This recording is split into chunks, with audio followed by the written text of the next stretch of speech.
घरों में कौन सा करंट आता है? एसी करंट आता है। और एसी करंट जो आता है हमारे घरों में उसका इक्वेशन क्या होता है? I is equal to I naught sine omega t. और एसी जो वोल्टेज जो आता है हमारे घर में उसका इक्वेशन क्या होता है? V is equal two way not sine omega T. अब ध्यान दीजिएगा, जैसा कि हम सभी जानते हैं कि हम लोगों के घरों में जो वोल्टेज आता है वो आता है वे नॉट साइन ओमेगा टी। ठीक है, इसमें हम सब जानते हैं कि वी नॉट जो होता है वो पीक वैल्यू ऑफ वोल्टेज होता है, और साइन के बगल में जो ओमेगा टी होता है उसको हम बोलते हैं फेज। क्या बोलते हैं? और ओमेगा जो होता है उसको हम क्या बोलते हैं? Angular frequency. उस एसी का जो एंगुलर फ्रीक्वेंसी होता है या एसी वोल्टेज का जो एंगुलर फ्रीक्वेंसी होता है वो होता है क्या? हमारा ओमेगा। अब सुनिएगा ध्यान से, बट हम लोग अभी तक जनरली डेली लाइफ में क्या सुनते आ रहे हैं कि हम लोग के घरों में जो वोल्टेज आता है वो कितना वोल्ट आता है? 220 वोल्ट। यही आता है ना? हम लोग के घर में कितना वोल्ट आता है? 220 वोल्ट। अब मुझे ये बताओ कि जो 220 वोल्ट का एसी जो हमारे घरों में आता है क्या वो पीक वैल्यू ऑफ वोल्टेज है कि वो एवरेज वोल्टेज है? क्या ये पीक वैल्यू है या एवरेज वैल्यू है या ये दी इंस्टेंटेनियस वैल्यू? अब ये बताइए 220 एवरेज वैल्यू है? एवरेज वैल्यू है? नहीं। हम लोगों के घर में जो 220 वोल्ट आता है ये एवरेज वैल्यू नहीं है। ठीक है, ये एवरेज वैल्यू नहीं है। ये जो 220 वोल्ट जो आता है हमारे घरों में ये वैल्यू है हमारा आरएमएस वैल्यू। कौन सा वैल्यू है? आरएमएस। अब ये आरएमएस वैल्यू क्या होता है ये आपको ध्यान रखना है। जैसे कि व्हाट इज आरएमएस? तो आरएमएस का मतलब होता है रूट मीन स्क्वायर वैल्यू। इसका मतलब क्या होता है बताइए? इसका मतलब क्या होता है? रूट एन से क्या होता है? मीन, और एस का मतलब क्या होता है? Square value. ठीक है, अब ये रूट मीन स्क्वायर वैल्यू क्या होता है? अब मेरे बात ध्यान सुनो। सपोज करो हमारे पास दो सर्किट है। सपोज करो हमारे पास दो सर्किट है, ठीक है, और दोनों में हमने रेसिस्टर लगा रखा है। ठीक है, दोनों सर्किट में हम लोगों ने क्या लगा रखा है? रजिस्टर लगा रखा है, और दोनों सेम वैल्यू ऑफ रजिस्टर। ठीक है, और एक में हमने लगा रखा है एसी सोर्स और एक सर्किट में हमने लगा रखा है डीसी सोर्स। ठीक, इसमें रजिस्टर आर है, इसमें रजिस्टर आर है। बस अंतर क्या है? दोनों सर्किट में से अंतर क्या है? एक सर्किट में क्या लगाया है? एसी, और दूसरे में क्या लगा दिया? डीसी। अब एसी लगाया है तो बताओ इसमें करंट कितना फ्लो करेगा? I is equal to I naught sine omega t. इसमें जो हमारा करंट जो जाता है फ्लो करता है वो एक कांस्टेंट करंट फ्लो करता है आई। डीसी में भैया कांस्टेंट करंट होता है कि नहीं होता है? डीसी में करंट क्या वैरी करता है विद टाइम? नहीं करता है। डीसी में करंट जो होता है वो टाइम के साथ साथ चेंज नहीं करता है। तो मैं आपको बता रहा था कि आरएमएस वैल्यू क्या होता है। उसके लिए मैंने दो सर्किट्स किया है। सर्किट को बताने से पहले मैं कुछ बात बता रहा हूं, सुनिएगा ध्यान से। हम सब जानते हैं कि एसी में जो करंट होता है वो टाइम के साथ साथ कंटिन्यूअसली चेंज होते रहता है। तो हम लोगों को कैलकुलेशन करने में क्या होता है? इंस्टेंटेनियस वैल्यू ऑफ करंट से हम लोग कैलकुलेशन करने में क्या आ जाती है? दिक्कत। हमने जितने फॉर्मूलाज पढ़े हैं सारा डीसी पे, जैसे पावर निकालना क्या किए? V इंटू आई। एनर्जी निकालना क्या कर दिए? आई स्क्वायर आर टी। याद है? अगर हमको एनर्जी निकालना होता है या कितनी एनर्जी निकालना है तो क्या निकालते हैं? आई स्क्वायर आर टी। याद है? अगर हमको भी निकालना होता है क्या करते हैं? V इक्वल क्या कर देते हैं? आई बाई आर। तो इस फॉर्मूलाज को हम लोगों को किसी न किसी तरीके से इस्तेमाल करना पड़ेगा। अगर मान लो इन फॉर्मूलाज को अगर हम लोग इस्तेमाल नहीं करेंगे तो सारा पढ़ा हुआ हम लोगों का सब क्या हो जाएगा? बेकार हो जाएगा। डीसी में, एसी में हो जाएगा नहीं हो जाएगा बेकार? तो हम लोगों ने सोचा कि कोई करंट का एक ऐसा स्टैंडर्ड वैल्यू हमारे पास है जिसको अगर हम इस्तेमाल करेंगे तो हमको कैलकुलेशन करने में दिक्कत नहीं हो, है ना? क्योंकि एसी करंट का जो वैल्यू होता है वो तो टाइम के साथ कंटिन्यूअसली क्या कर रहा होता है? वैरी कर रहा होता है। तो अगर हम लोग एसी करंट का वैल्यू को अगर हम डालेंगे कहीं पे तो हमको सॉल्व करने में बहुत दिक्कत होगी, मुश्किल होगी हमारे पास। तो हमारे लिए हमने क्या किया? एक करंट का एक स्टैंडर्ड वैल्यू माना। हमने एसी करंट का कौन सा वैल्यू माना? एक स्टैंडर्ड वैल्यू माना। अब आपके दिमाग में आया क्या कि सर आप वो अपने से बोल दिए कि स्टैंडर्ड वैल्यू मानना है। तो स्टैंडर्ड वैल्यू किसी चीज को आप कुछ मानते हो तो उसका एक अपना एक आधार होता है, उसका एक बेसिस होता है मानने का। ऐसे ही नहीं कि हम इसको मान लिए कि माना किसी बराबर है, ऐसा नहीं मान लेते हैं। मानने का कुछ ना कुछ तो बेसिस होगा। तो क्या बेसिस था मानने का? करंट का स्टैंडर्ड वैल्यू का। ठीक है, और करंट का जो स्टैंडर्ड वैल्यू जो हम मानेंगे उस वैल्यू को हम क्या बोलेंगे? RMS value. लेकिन किस बेसिस से मानेगा सुनिएगा यार। तो सपोज करो, ध्यान दीजिएगा यहाँ, सपोज करो कि इस सर्किट में, डीसी सर्किट में हमने यहाँ करंट फ्लो कराया टी टाइम तक। कितना फ्लो के लिए, कितना टाइम तक? तो जब हमने इस सर्किट में करंट पास कराया, डीसी सर्किट में आई करंट, ठीक है, टी टाइम तक जब हमने इसमें करंट पास कराया, तो जब करंट जब पास करेगा इस रेसिस्टर से, तो रेसिस्टर से क्या जनरेट होगा? हीट। बताइए, इस रेसिस्टर से कुछ हीट जनरेट होगा, कुछ हीट डिसिपेट होगा, निकलेगा। और इस रेसिस्टर से जो हीट डिसिपेट होगा टाइम टी में, उसको हम कैलकुलेट कर देंगे। कौन हमारे पास फॉर्मूला है हीट निकालने का, I square R T, I square into R into T. और हमको निकल जाएगा कि हमारा इस रेसिस्टर से कितना हीट एनर्जी निकल रहा है, कितना टाइम में, टी टाइम। और ध्यान रखिएगा, ये हमने एक डीसी सर्किट लिया और ये कौन सा लिया है, डीसी सर्किट लिया है। और समझ में आ रहा है बात? तो हमने क्या बोला कि जब डीसी सर्किट में आप करंट आई फ्लो कराओगे, कांस्टेंट करंट, तो आई करंट जब फ्लो करेगा कांस्टेंट इस रेसिस्टर से, इसमें से कुछ हीट एनर्जी डिसिपेट होगा, और जो हीट एनर्जी डिसिपेट होगा टाइम टी में, उसको हम कैलकुलेट कर लेंगे। फिर जब हम इस वाले सेम रेसिस्टर में जब हम एसी सोर्स लगाते हैं और इससे करंट पास करता है I naught sine omega T, तो हम देख, अगर मान लो उसी टी टाइम में, जितना टाइम यहाँ टी टाइम लगा, उसी टी टाइम में अगर इस रेसिस्टर से भी हीट जनरेट होगा, बोलो है ना, क्योंकि ये भी तो करंट है ना। और करंट किसी भी रेसिस्टर से पास करेगा, तो रेसिस्टर करंट को पास करने से क्या करेगा? रोकेगा। और करंट को पास करने से रोकेगा, तो क्या जनरेट होगा? तो बताइए, इस रेसिस्टर से भी हीट निकलेगा, इस रेसिस्टर से भी हीट एनर्जी निकलेगा कि नहीं निकलेगा? बताओ। तो इस रेसिस्टर से भी हीट एनर्जी निकलेगा।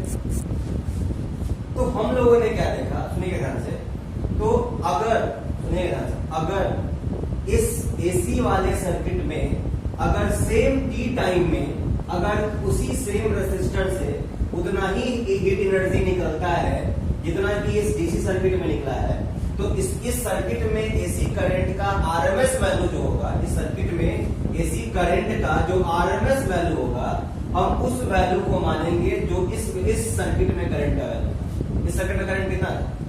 आई।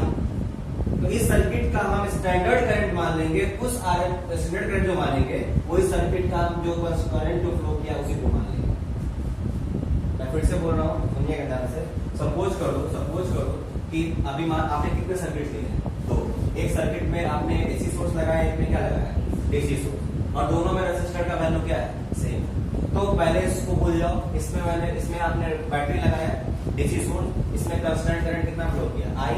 और इससे हीट जनरेट हुआ, और हीट जो निकला, मान लो आपने कैलकुलेट किया, मान लो आपको हीट कितना मिला? 20 जूल, और आपको लगा 2 सेकेंड। मान लो, मानने के लिए मान लिया, कोई दिक्कत?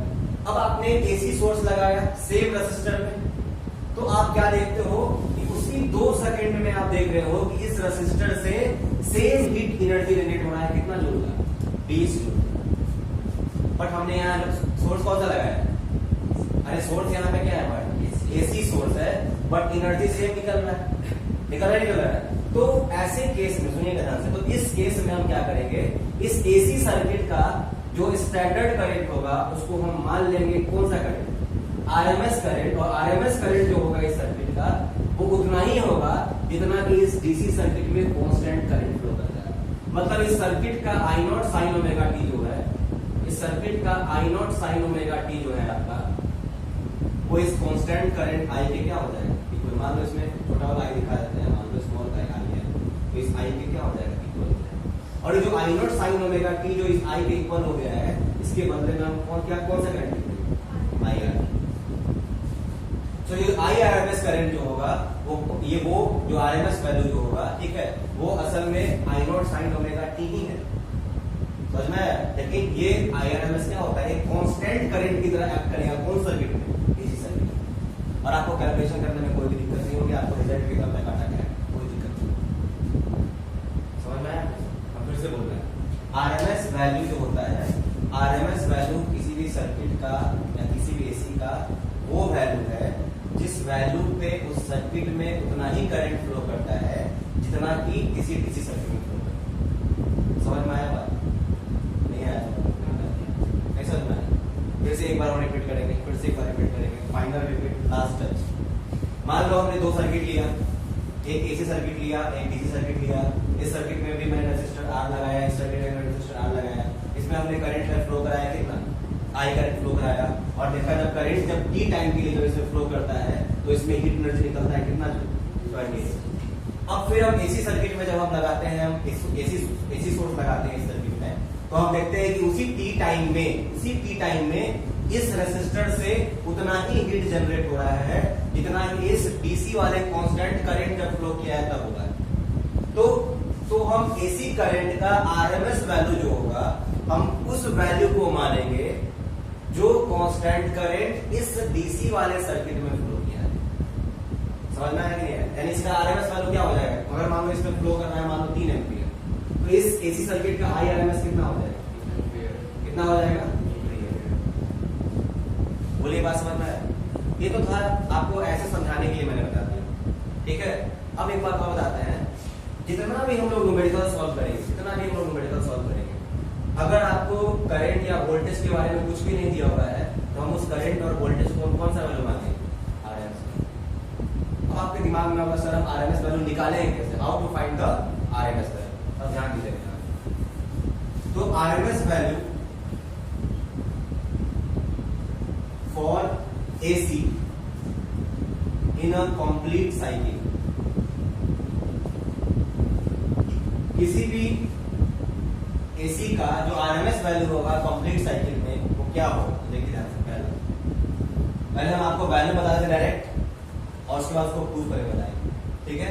देखो IRMS जो होता है, RMS वैल्यू जो होता है AC का, जनरली वो होता है आपका I0/√2। क्या होता है? I0/√2, मतलब पीक वैल्यू जो करंट का होता है वो किससे डिवाइड करते हैं उसको, या आप ऐसे ही बोल सकते हो 1/√2 टाइम्स ऑफ किसका? I0। मतलब पीक वैल्यू का कितना गुना होता है आपका IRMS? 1/√2 टाइम्स। क्या होता है? 1/, और आपको इसमें ये भी बोल सकते हैं 1/√2 जो होता है ये आपका 0.707 के बराबर होता है। समझ में आया? कुछ समझ में आया? तो इसको याद करके इतना हम कुछ नहीं करते हैं, बस इतना ही ध्यान में रखते हैं, ये वैल्यू आपको याद रखना है कि IRMS क्या होता है? I0/, क्लियर है? ठीक सिमिलरली जो VRMS वैल्यू जो होता है ना, AC वोल्टेज का जो RMS वैल्यू जो होता है वो क्या होता है? V0/√2। इसको आप क्या बोल सकते हो? 1/√2 टाइम्स ऑफ V0। अब आपके दिमाग में आएगा क्वेश्चन, सर ये कैसे आ गया, ऐसे कैसे निकाल दिया RMS वैल्यू, और RMS वैल्यू निकालते हैं कैसे? How to find the RMS value? तो बोलिए ये बातें समझ में आई आप लोगों को? बोलिए RMS वैल्यू समझ में आया? क्योंकि करंट जो होता है सर्किट में AC में कंटिन्यूअसली टाइम के साथ साथ वैरी कर रहा होता है। इस कारण से हम क्या करते हैं, करंट का एक AC करंट का हम एक स्टैंडर्ड वैल्यू ले लेते हैं AC सर्किट में, जो कि एज अ कांस्टेंट करंट के जैसा वो काम करे। कौन सर्किट में? AC सर्किट में। समझ में आया कि नहीं है? अब उस कांस्टेंट करंट को हम क्या मान लेते हैं? कौन सा वैल्यू? RMS value. और RMS वैल्यू जो होता है हम निकालते हैं कैसे हैं? तो RMS वैल्यू जो होता है AC का कंप्लीट साइकिल में, RMS वैल्यू करंट का जो होता है वो क्या होता है? I0/√2, और आपका RMS वैल्यू वोल्टेज का कितना होता है? V0/2। ठीक है। अब हम लोग देखेंगे कि RMS वैल्यू को हम निकालते हैं कैसे, how to find the RMS value. यहां तक कोई दिक्कत? अरे कोई दिक्कत?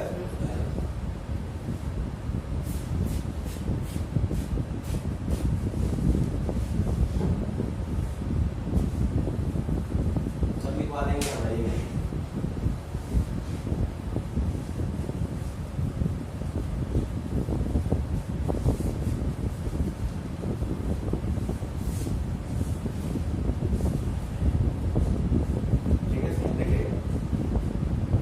RMS वैल्यू के लिए क्या करते हैं? देखो RMS वैल्यू कैसे निकालते हैं? RMS वैल्यू हम कैसे निकालते हैं, ये हमारे टॉपिक में दिया हुआ है। देखो ध्यान से, क्या होता है? Root mean square. RMS value कैसे फाइंड करते हैं किसी भी करंट का या वोल्टेज का? उल्टा कर दो, उल्टा कर दो। पहले हम क्या करेंगे, उसका क्या निकालेंगे? स्क्वायर। फिर क्या निकालेंगे? मीन यानी एवरेज। फिर क्या कर देंगे? मतलब अगर आपको RMS वैल्यू फाइंड करना है तो क्या करोगे? फर्स्टली स्क्वायर द वैल्यू, ठीक है, देन फाइंड द क्या, बताइए, फाइंड द क्या होता है? Mean, and then find its square. आसान है? सबसे पहले क्या करते हैं, स्क्वायर कर देंगे, फिर क्या कर देंगे, उसका मीन निकाल देंगे, एवरेज निकाल देंगे, फिर क्या कर देंगे, स्क्वायर रूट निकाल देंगे।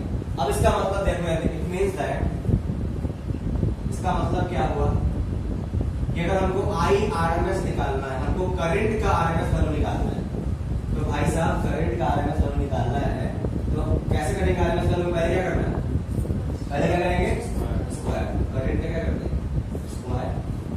फिर क्या करेंगे उसको, मीन मतलब क्या होता है, एवरेज। एवरेज को ऐसे दिखा सकते हैं, ठीक है। उसका क्या कर देंगे, उसका रूट, मतलब पूरे पे क्या चला, स्क्वायर। क्लियर है? उसी प्रकार अगर आपको निकालना हो VRMS वैल्यू, तो बताओ क्या करोगे आप, बताओ। डी क्या कर देंगे, स्क्वायर, फिर उसे क्या करेंगे, एवरेज, फिर उस पे क्या लगा देंगे, हमें क्या आ जाएगा, RMS वैल्यू। समझ में आया कि नहीं है? अब देखो यहाँ पे, अब हम लोग बनाएंगे यहाँ पे कि RMS वैल्यू किसका, of an AC, of an AC for complete cycle. अच्छा बताओ, अभी आप लोग बताएं, बताओ AC का RMS वैल्यू कंप्लीट साइकिल के लिए कितना होता है, बताओ।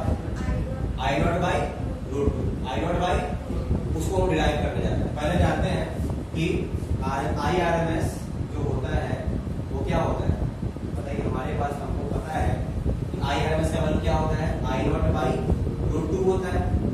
बोलो क्या इसको क्या बोलते हैं, 1 बाई रूट 2 टाइम्स का क्या होता है, I0। ये फॉर्मूला हमको पता है। अब इसका हम लोग क्या करने जाते हैं,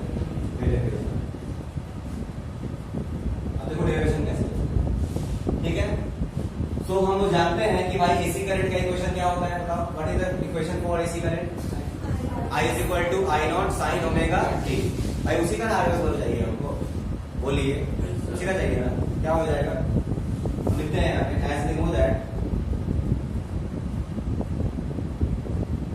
I इज इक्वल टू क्या होता है, I0 साइन ओमेगा t। ना हमको निकालना है RMS value of current. RMS value of AC is given by, RMS value कैसे लिखेंगे, तो IRMS is equal to, first what you will do, square, then you will find mean, then you will find root. क्या हो जाएगा बताओ, क्या लिखेंगे इसको, IRMS पहले I क्या करेंगे, स्क्वायर, फिर क्या करेंगे, उसका मीन निकालेंगे, फिर क्या कर देंगे, स्क्वायर। और आपको पता होना चाहिए स्क्वायर रूट को हम क्या बोलते हैं, पावर कितना, 1/2। अगर किसी भी नंबर पे स्क्वायर रूट लगा हुआ है, इसका मतलब पावर कितना चढ़ा हुआ है, 1/2, है ना। आप बोलोगे तो हमें स्क्वायर रूट लेके चलेंगे, या आप बोलोगे तो हमें स्क्वायर रूट की जगह पे हम पावर 1/2 लेके चलेंगे। बोलो क्या करते हैं, रूट ही लेके चले या पावर 1/2 लेके चले, जो बोलो आप लोग। आसान भाई, बात देख के ना, आप रूट लगाओ, चाहे पावर कितना लगा, 1/2 लगा, दोनों बात देखिए। चलो देखो यहाँ बोलो, जो आप जैसा बोलोगे वैसा लेके चलेंगे, क्या या रूट लेके चलेंगे। चलो देखो क्या होगा, देखो यहाँ पे रूट, ठीक है। अब यहाँ हमको I स्क्वायर है, तो बताओ यहाँ पे I का वैल्यू क्या है हमारे पास, बताओ। I0 साइन ओमेगा t, इसका क्या करना है, स्क्वायर। अब इसका एवरेज निकालेंगे और उसका क्या कर देंगे, रूट कर देंगे, सेम इसको उतार देंगे ना। अब देखिए,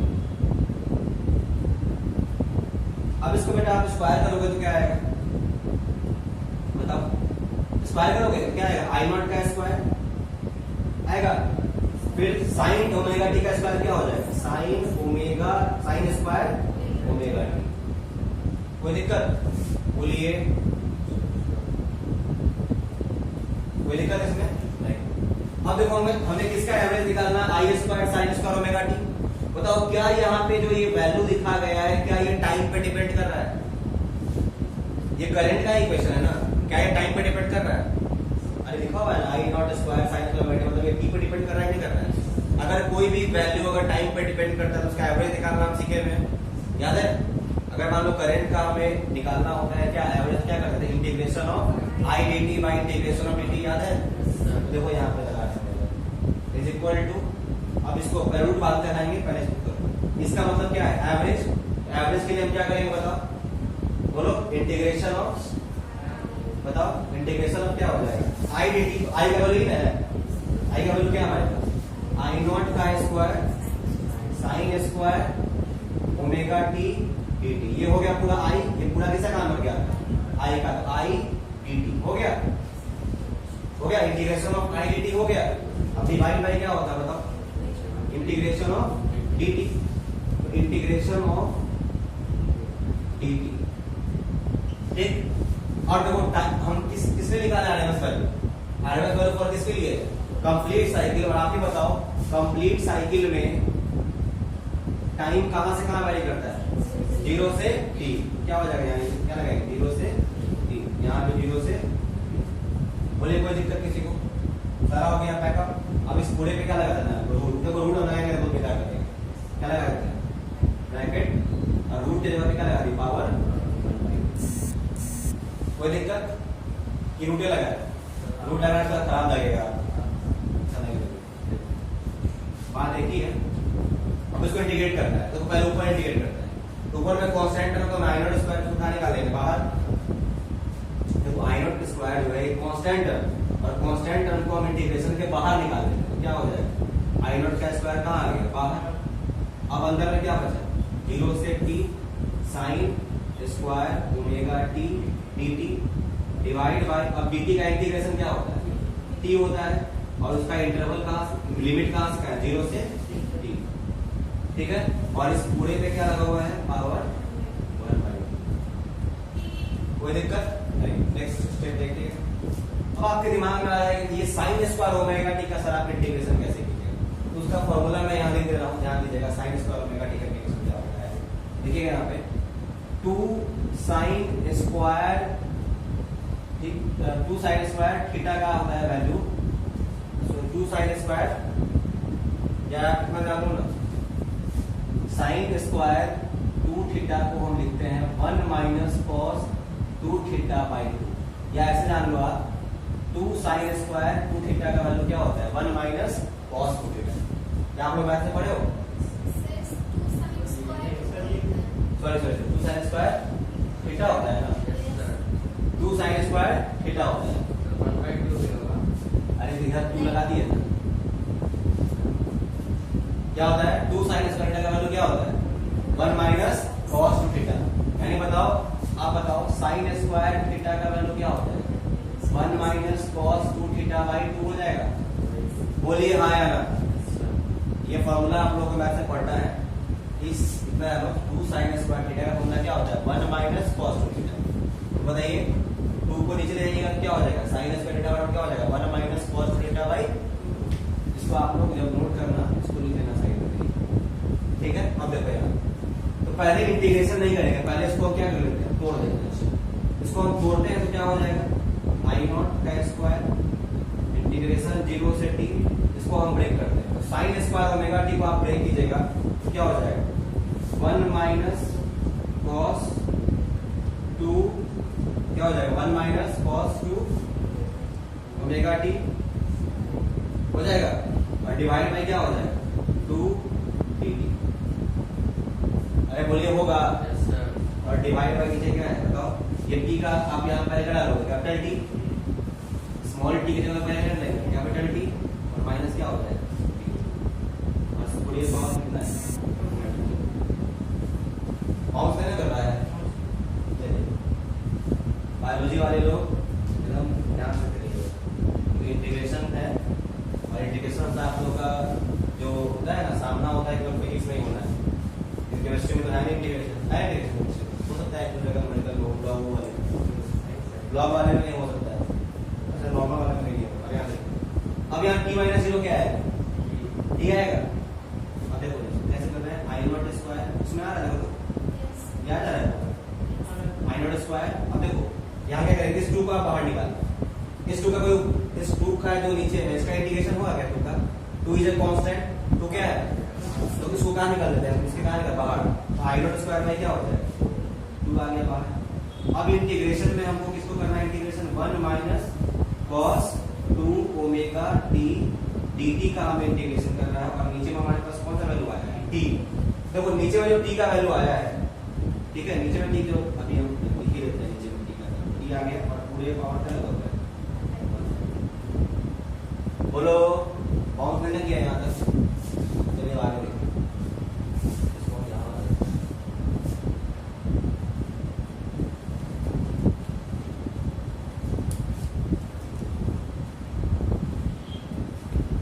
हमको मैथ पढ़ाना बढ़िया लगता है, आराम से कुछ नहीं करना, सॉल्व करते जाइए करते जाइए करते जाइए, आंसर आ गया। तो ये सब बोलना बहुत होता है, समझाना बहुत होता है। तो यहाँ देखिए अब क्या हो गया, ये जो टी है, ये जो टी है आपका, इसके नीचे क्या है? 1 है ना। तो देखो यहाँ टी है ना, टी के नीचे क्या होगा? 1। तो 1 कहाँ जाएगा? ऊपर, और टी कहाँ जाएगा? नीचे। तो इसको हम लिख सकते हैं I0 स्क्वायर बटा 2 है, और ये टी भी चल जाएगा, इसमें क्या आ जाएगा? 2t। बोलिए और क्या बचा हमारे पास इंटीग्रेशन में? 0 से t 1 माइनस, देखो हम बहुत सिंपल करने जा रहे हैं इसको ताकि दिक्कत ना हो। ठीक है, अब पूरे पे क्या लगा हुआ है? कोई दिक्कत? कोई दिक्कत? यहाँ तक कोई दिक्कत? देखिए अब इंटीग्रेशन करने जा रहे हैं। इंटीग्रेशन करने से पहले देखिएगा यहाँ पे अब क्या होगा,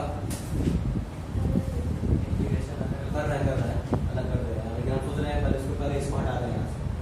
अच्छा बताओ, ये 1/2 रूटीन है, तो एक काम करो, I0 स्क्वायर है, तो स्क्वायर का अगर रूट करते हो आप, तो रूट स्क्वायर क्या हो जाता है? कैंसर। तो I0 स्क्वायर का रूट क्या होगा? I0, नीचे क्या है? 2 का रूट क्या हो जाएगा? √2। अरे होगा, अंदर में केवल क्या बच गया? 1/t। बोल बचा कि नहीं बचा? अभी उसका नहीं बात कर रहे हैं, केवल इसमें से इसकी बात कर रहे हैं, इसकी बात कर रहे हैं। I0 square by 2t। I0 square का रूट क्या हो गया? I0। 2 का रूट क्या हो गया? √2। और t को हम बाहर नहीं निकाले हैं, √2 में से इसको इसी में छोड़ दिए, तो 1/t। अब इंटीग्रेशन क्या हो जाएगा? 0 से t। अब देखो यहाँ पे इसको अलग अलग कर लो, पहले 1 का इंटीग्रेशन कर देंगे dt के रेस्पेक्ट में, और फिर cos 2 ओमेगा t का इंटीग्रेशन कर देंगे किस रेस्पेक्ट में? dt के रेस्पेक्ट में। इसको ऐसे कर लो आप, ये एक साथ है। ठीक है, अब इसको अलग अलग करो। ठीक है, इसको आप अलग अलग कर लोगे आप, चलो उसमें नहीं किया, यहाँ पे नहीं करेंगे। ठीक, अलग अलग करो इसको, क्या हो जाएगा? मतलब इंटीग्रेशन क्या हो जाएगा? 1 dt हो जाएगा, तो 1 × dt क्या हो जाएगा? केवल क्या हो जाएगा तब? dt। और फिर यहाँ साइन क्या है? माइनस हो गया, और फिर इंटीग्रेशन क्या हो जाएगा? 0 से t। अब क्या किसका बारी हो जाएगा? cos 2 omega t dt। और ये 1/t दोनों में कॉमन है, इसलिए इसको अलग रखेंगे अभी।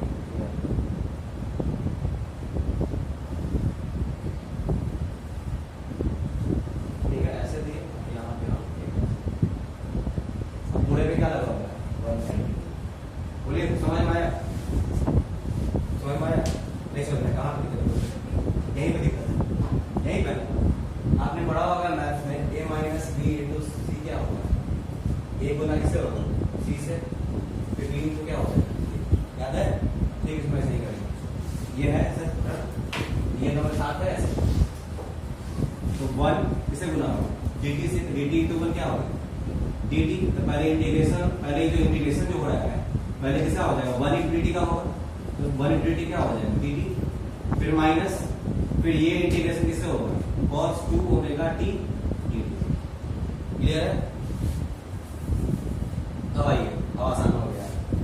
देखिए आंसर तो यही आने वाला है, आंसर तो आ ही चुका है सेकंड हमारे पास। आंसर नहीं चाहिए ना? I0 बाई, अभी जो बचा हुआ है इसका आंसर क्या आना चाहिए? 0 करना है। कितना आना चाहिए हमारे पास? 1 क्या आएगा? 1 आएगा। अब देखो कैसे आएगा,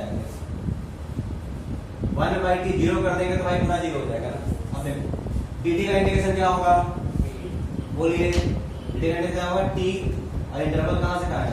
0 से c माइनस। हाँ बोलो, ठीक है ना? अब देखिए यहाँ पे cos 2 omega t, cos theta का इंटीग्रेशन बाबू क्या होता है? sin थीटा, प्लस नहीं होता है। और मैंने बोला अगर यहाँ थीटा के बारे में कुछ भी नंबर लिखा हुआ है वो डिवाइड में चला जाता है, तो देखो यहाँ पे cos 2 ओमेगा t का इंटीग्रेशन क्या हो जाएगा? sin 2 ओमेगा t, और थीटा, और यहाँ पे t के बगल में कौन सी है? 2 ओमेगा, उससे क्या हो जाएगा? यहाँ पे डिवाइड हो जाएगा। और यहाँ लिमिट क्या लगेगा हमारे पास? 0 से, ठीक है। और सब पे आपका ये जो आपका ऐसे हो गया, ठीक है।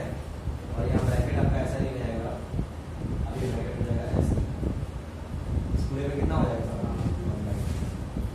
कोई दिक्कत, हम लोग सही कर रहे हैं, कोई दिक्कत नहीं है ना।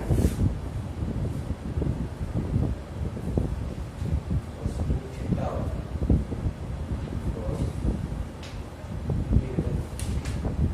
अब देखिए I not by root 2 1 by T. अब देखो यहाँ पे क्या हो जाएगा बताओ, टी माइनस 0 क्या हो जाएगा, टी हो जाएगा।